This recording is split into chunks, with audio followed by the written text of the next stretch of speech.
তিনি বলবেন। তার আগে আমাদের সর্বভারতীয় সাধারণ সম্পাদক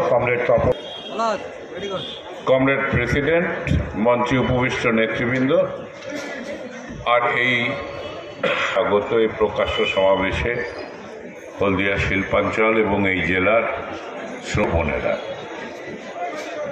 নিঃসন্দেহে এই জমায়েত যথেষ্ট উৎসাহ জাগায় সম্মেলনের প্রাক্কালে। দেশটাকে বিক্রি করে দেওয়ার সমস্ত ব্যবস্থাপনা প্রত্যেক দিন বিভিন্ন আইন প্রণয়নের মধ্যে দিয়ে তার জমিটাও কেড়ে নিচ্ছে, শেষ করে দিচ্ছে। পরিণতি হচ্ছে যে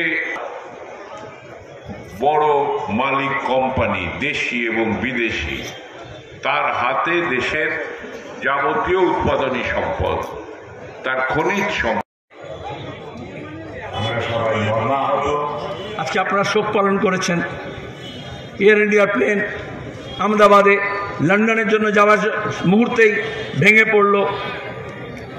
প্লেনের যাত্রী, এয়ার হোস্টেস, পাইলট তো তারা মারা গেলই, আর গিয়ে পড়লো এয়ারপোর্টের পাশেই 1 মিনিটের মধ্যে মেডিকেল কলেজের হস্টেল, সেখানে যারা MBBS পড়ছিল সেই ছাত্ররা, তাদের আবাসনের ওপরে পড়লো, হস্টেলের ওপরে।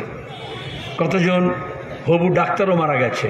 আমরা সবার জন্য যেমন শোক পালন করছি, তেমনি এই কথা আবার মনে করাতে চাই, যারা মনে করে এয়ারপোর্টটা বেচে দিলে, আদানিকে দিয়ে দিলে, এয়ারলাইন্সটাকে বেচে দিলেই, টাটাকে দিয়ে দিলেই সব সমস্যার সমাধান হয়ে যাবে, কথা বলে না। তাহলে এই লাল ঝান্ডাই প্রথম থেকে বলেছে যে প্রাইভেটাইজেশন করে দেওয়া মানেই, নিজিকরণ করে দেওয়া মানেই, বেচে দেওয়া মানেই সমস্যার সমাধান নয়। আর দেখতে হবে, তদন্ত করে বার করতে হবে কেন হলো। কিন্তু কোথাও না কোথাও তো গলদ হয়েছে, ফাঁক তো হয়েছে, সেই ফাঁকটা খুঁজে বার করতে এই জন্য তদন্ত লাগে।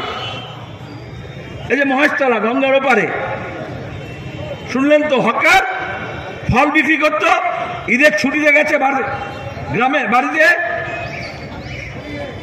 এখন কি হয়, দুটো রকমের কায়দা আছে, এটা পরিষ্কার উদাহরণ বুঝে নিতে হবে।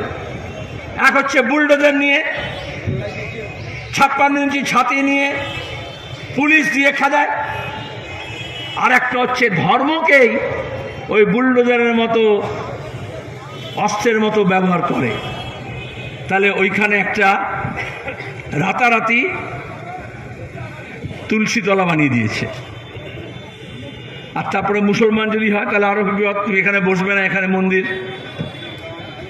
মন্দিরের দোষ নয়, তুলসীর দোষ নয়, তুলসী তলারও দোষ নয়, এটাই হচ্ছে RSS, এটাই হচ্ছে বিজেপি। দেশ থেকে বিদেশ, জেলা থেকে ব্লক, রাজনীতি, খেলা, বিনোদন, সমস্ত খবরের টাটকা আপডেট পেতে সাবস্ক্রাইব করুন আমাদের চ্যানেল হলদিয়া লাইভ।